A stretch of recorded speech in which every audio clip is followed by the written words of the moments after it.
भारत माता की, भारत माता की। આજે નાના નાના ટાબરિયાઓને ફોટા લઈને ઉભા કર્યા, બધાને બેસાડો. છોકરાઓને હેરાન ના કરો ભાઈ, બાળકોને હેરાન ના કરો, એમને શાંતિથી બધું સાંભળવા દો, જોવા દો. ભારત માતા કી, ભારત માતા કી. હું ગુજરાતમાં ઘણા વર્ષો સુધી અહીંયા મુખ્યમંત્રી તરીકે આપની સેવા કરતો રહ્યો. એ પહેલા પણ પાર્ટીના સંગઠન કામ માટે ગુજરાતમાં અનેક વર્ષો સુધી કામ કરતો રહ્યો. મેં ગુજરાતમાં ચૂંટણીઓ લડાવી પણ ખરી અને ચૂંટણીઓ લડી પણ ખરી.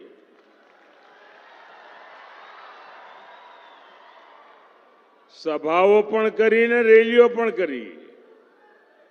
પરંતુ આજે મારે કહેવું પડશે કે આપણે ત્યાં ગુજરાતમાં બપોરે 11-12 વાગ્યા પહેલા જો કોઈ સભા કરવી હોય ને તો લોઢાના ચણા ચાવવા પડે.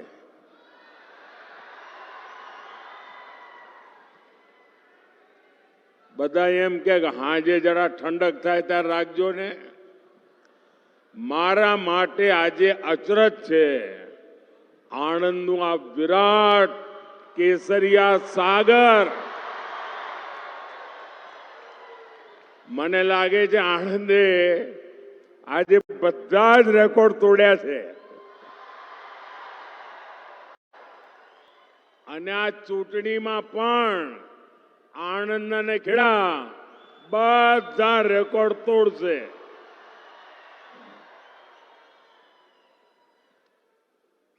બે 2014માં આપે સૌએ મને દેશની સેવા કરવા માટે મોકલ્યો અને તમે જે મને શિક્ષણ આપ્યું, તમે મને જે ઘડતર કર્યું, સરદાર સાહેબની આ ભૂમિમાંથી હું જે શીખ્યો, એ બધું આજે મને દેશની સેવા કરતી વખતે લેખે લાગે છે, કામે આવે છે. સાથીઓ, આપણે જ્યારે ગુજરાતમાં કામ કરતા હતા ત્યારે આપણો ગુજરાતનો એક મંત્ર હતો કે ભારતના વિકાસ માટે ગુજરાતનો વિકાસ. આપણે એવું ક્યારે નહોતા કહેતા કે દેશનું જે થવું હોય થાય, અમારા ગુજરાતનું થાય, એવું નહોતા કહેતા. આપણે હંમેશા કહેતા હતા ભારતના વિકાસ માટે ગુજરાતનો વિકાસ. અને હવે જ્યારે આપે મને દેશનું કામ સોંપ્યું છે ત્યારે મારું એક જ સપનું છે કે 2047માં જ્યારે ભારતની આઝાદીના 100 વર્ષ થાય ત્યારે આપણું હિન્દુસ્તાન વિકસિત ભારત હોવું જોઈએ અને આપણું ગુજરાત પણ વિકસિત ભારત હોવું જોઈએ. અને વિકસિતનો મતલબ શું છે એ આણંદ ખેડાવાળાને ના સમજાવવું પડે, કારણ એમણે આખી દુનિયા જોયેલી છે. સમૃદ્ધ દુનિયા કેવી હોય એમને ખબર છે, પ્રગતિ કેવી હોય એમણે જોઈ છે. અને એમના કુટુંબીજનો આજે પણ દુનિયાના સમૃદ્ધ દેશોમાં રહે છે. આપણે એવું બનાવવાનું છે.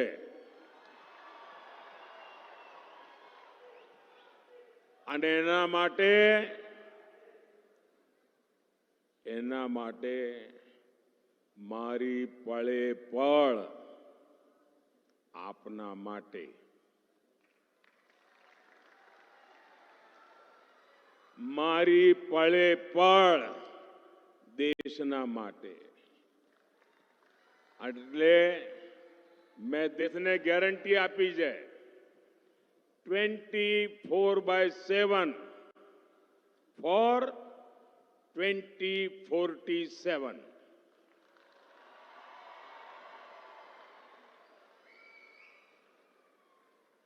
અને આ મહાન કામ માટે 140 કરોડ દેશવાસીઓના સપના પૂરા કરવા માટે મને આપના આશીર્વાદ જોઈએ. મને સરદાર સાહેબની ભૂમિના આશીર્વાદ જોઈએ.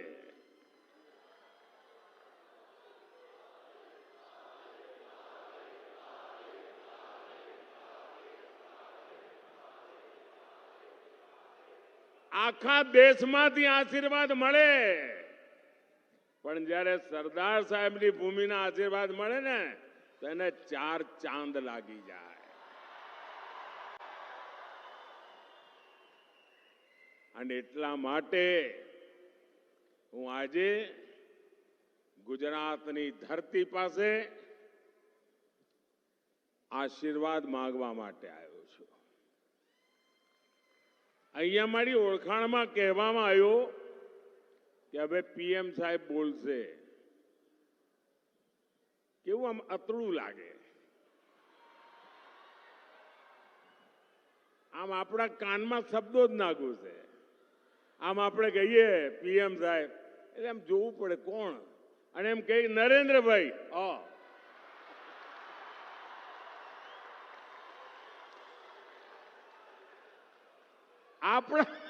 આપણા નરેન્દ્રભાઈ, એની જે મજા છે ને ભાઈ, એ પીએમ સાહેબ માં ન હોય. અને જ્યારે ઘેર આવીએ અને ઘરના સ્વજનો, નરેન્દ્રભાઈ કેમ છો, એટલે મને તો કોઈ પણ ગુજરાતનો ભાઈ મળે એટલે સીધું નરેન્દ્રભાઈ હેલો સમજી જાઉં. દુનિયાના કોઈ પણ દેશમાં જાઓ એટલે એકાદ તો પડે જ. પણ ભાઈઓ બહેનો, તમારો આ પ્રેમ, તમારા આશીર્વાદ એ ખરેખર મારા જીવનની મોટી મૂડી છે. भाइयों और बहनों,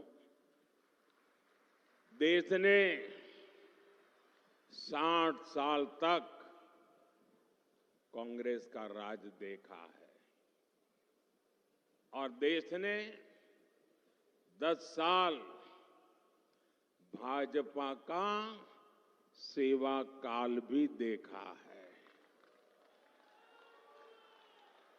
वो शासन काल था, ये सेवा काल है. कांग्रेस के 60 साल के शासन में करीब 60% ग्रामीण आबादी के पास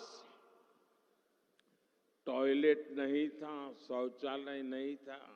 ये 60 साल के बाद 10 साल में भाजपा सरकार ने इस देश में 100% टॉयलेट बना दिए.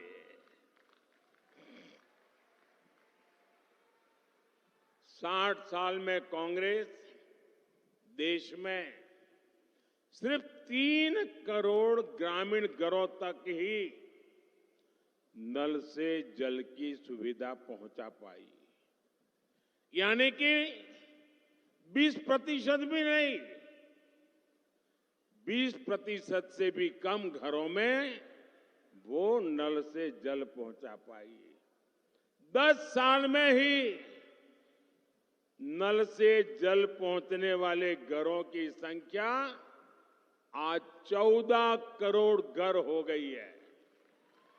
यानी 75% घरों में नल से जल पहुंचा है। 60 साल, मेरे 10 साल। अब देखिए कितना बड़ा फर्क है। 60 साल में कांग्रेस ने क्या किया? बैंकों का राष्ट्रीयकरण किया, बैंकों पर कब्जा कर लिया और ये कहा कि बैंक गरीबों के लिए होनी चाहिए, इसलिए राष्ट्रीयकरण। आज स्थिति ये है कि बैंकों का राष्ट्रीयकरण गरीबों के नाम पर करने के बावजूद भी कांग्रेस सरकार 60 साल में करोड़ों गरीबों के बैंक खाते नहीं खोल पाई। मोदी ने 10 साल में 50 करोड़ से ज्यादा जनधन बैंक खाते खोले। जीरो बैलेंस से खोलने का निर्णय किया। जो बैंक के दरवाजे तक गरीब देख नहीं सकता था, आज गरीब बैंक में जाकर के हाथ मार करके उसके साथ कारोबार करने लगा है। साथियों, 2014 में जब आपने आपके इस बेटे को गुजरात से दिल्ली भेज करके देश की सेवा करने का आदेश दिया, उस समय बड़े विद्वान अर्थशास्त्री देश के प्रधानमंत्री थे। उनके बाद मुझे मौका मिला। जब उन्होंने छोड़ा था तब देश दुनिया में 11 नंबर की इकोनॉमी थी, 11 नंबर। हमारा नंबर 11 पर था। 10 साल में गुजराती ने, एक चाय वाले ने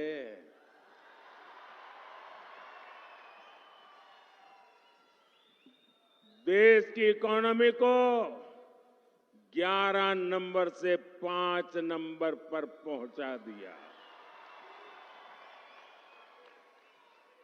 कांग्रेस के चलते दशकों तक देश के संविधान के साथ भांति भांति के खिलवाड़ हुए। आप चौंक जाएंगे भाइयों बहनों। सरदार साहब जल्दी चले गए, उसके कारण देश को बहुत नुकसान हुआ है। और मेरे मन में कसक है कि सरदार साहब के सपने भी पूरे करने की कोशिश करो।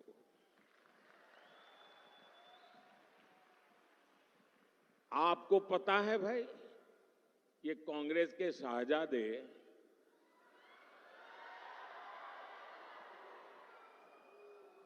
माथे पर संविधान रख करके नाच रहे हैं आजकल, देखा होगा आपने। लेकिन जरा कांग्रेस मुझे जवाब दे,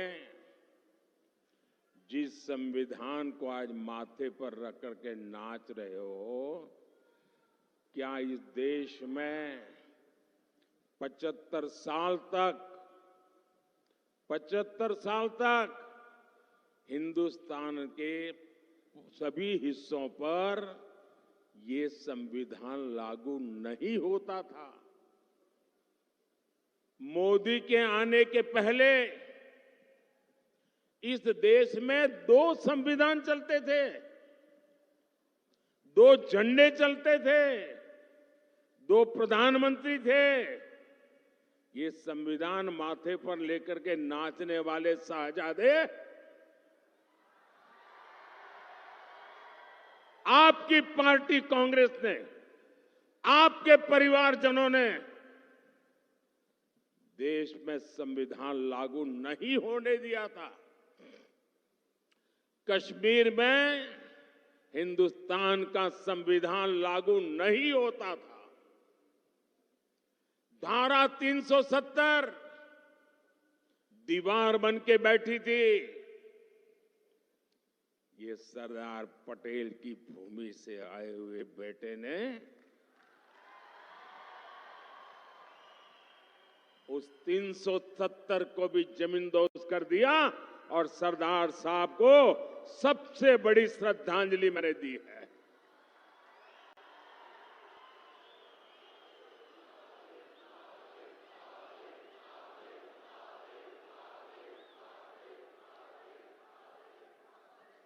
मैंने सिर्फ स्टैच्यू ऑफ यूनिटी, दुनिया का सबसे बड़ा स्टैच्यू बनाकर सरदार साहब को अंजलि दी है, इतना ही नहीं, मैंने कश्मीर में तिरंगा झंडा फहराकर, कश्मीर में संविधान लागू कर, कश्मीर में 370 हटाकर सरदार साहब के सपने को पूरा किया है। साथियों, जितने साल हमारे देश में कांग्रेस सरकार रही, एक बड़ा हौवा था आए दिन, जब भी हो पाकिस्तान, जब भी हो पाकिस्तान, जब भी हो पाकिस्तान। आज देखिए, ये पाकिस्तान के आतंक का टायर पंक्चर हो गया है।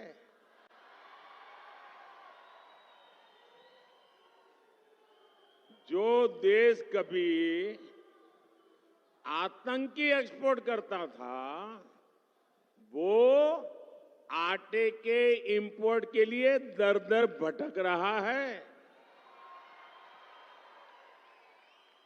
जिसके हाथ में कभी बम गोला था, उसके हाथ में आज भीख का कटोरा है।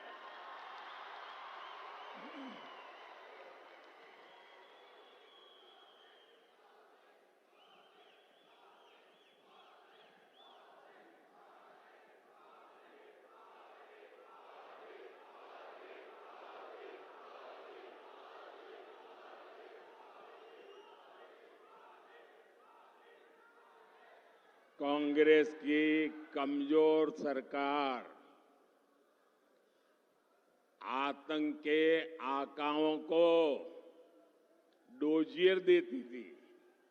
डोजियर का मतलब है फाइल पे सारी जानकारियां इकट्ठी कर करके वो देते थे कि तुम्हारे लोग आए थे, ये उनकी फोटो है, यहां बम फोड़ के चले गए। तुम्हारे लोग आए थे, इतने लोगों को मार करके चले गए। तुम्हारे वो लोग आए थे, डोजियर देते थे, डोजियर। और फिर देश को बताते थे, हमने पाकिस्तान को डोजियर दे दिया है। डोजियर।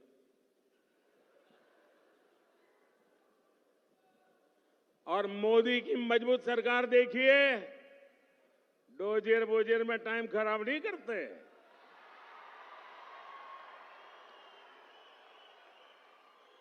आतंकियों को घर में घुसकर मारते हैं।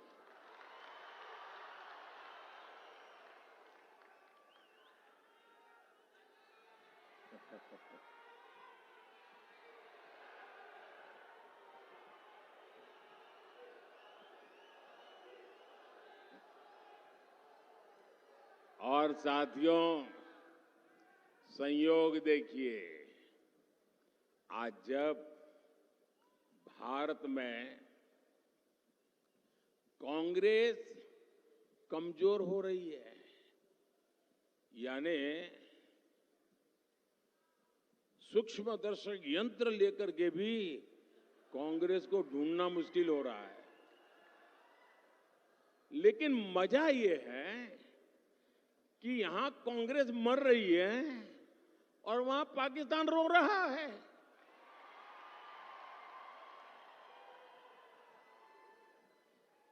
आपको पता चला होगा, कांग्रेस के लिए अब पाकिस्तानी नेता दुआ कर रहे हैं। शहजादे को प्रधानमंत्री बनाने के लिए पाकिस्तान उतावला है। आपने कल देखा होगा, और हम तो जानते ही है, कांग्रेस तो पाकिस्तान की मुरीदी है। पाकिस्तान और कांग्रेस की ये पार्टनरशिप अब पूरी तरह एक्सपोज हो गई है।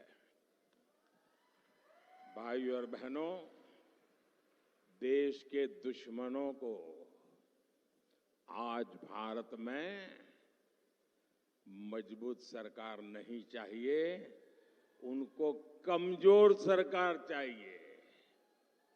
और ऐसी कमजोर सरकार जो मुंबई में 26/11 को आतंकी के हमले के समय थी ना, वैसी कमजोर डोजियर भेजने वाली देश के दुश्मनों को वैसी ही करप्ट सरकार चाहिए जो 2014 से पहले थी। देश के दुश्मनों को वैसी ही अस्थिर सरकार चाहिए जो 2014 से पहले देश में थी। मोदी की मजबूत सरकार न झुकती है और न ही रुकती है। और तभी आज दुनिया कह रही है, दुनिया के विकास को भारत ही गति दे सकता है। भारत पूरी दुनिया के लिए ब्राइट स्पॉट है। दुनिया में झगड़े होते हैं तो भारत को विश्व बंधु के तौर पर झगड़ा सुलझाने वाले देश के तौर पर देखा जाता है। कहीं युद्ध होता है, अभी आपने देखा होगा रशिया और यूक्रेन के बीच लड़ाई चल रही थी। दुनिया के अनेक देशों के लोग वहां फंसे हुए थे, वो वहां से बाहर निकलना चाहते थे और वहां एक ही पासपोर्ट चलता था। दुनिया के किसी भी देश के नागरिक को वो बम गोले के बीच से निकलना हो यूक्रेन में से, तो एक ही पासपोर्ट चलता था और वो पासपोर्ट था मेरे देश का तिरंगा झंडा। पाकिस्तान के लोग भी तिरंगा झंडा दिखाते थे तो वहां की सेना जाने देती थी। आपने यूक्रेन में देखा है, युद्ध के समय जो बच्चे थे वहां, सबने महसूस किया कि भारत के तिरंगे की ताकत क्या बड़ी है। भारत, आप में से तो आए दिन लोग विदेश जाते हैं, आपने देखा होगा आज हिंदुस्तान के पासपोर्ट की ताकत क्या है। हाँ। ये होती है देश की साख। मुझे बताइए मेरे आनंद खेड़ा के भाई बहन, क्या आपको देश की ये मजबूती खबर मिलती है, गर्व होता है कि नहीं होता है? दुनिया गर्व करती है तो आपको गर्व होता है कि नहीं है? आपका माथा ऊंचा होता है कि नहीं होता है? लेकिन ये कांग्रेस, वो क्या कर रही है? कांग्रेस सिर्फ रोती बैठती है और मोदी को गाली दो। डिक्शनरी खोज करते रोज नई गाली निकालते हैं, रोज नई गाली निकालते हैं। और कांग्रेस आज मोदी देश को एक करने के सरदार के सपने को पक्का कर रहा है। कांग्रेस देश को बांटने में जुटी है। कांग्रेस समाज में लड़ाई झगड़ा कराना चाहती है।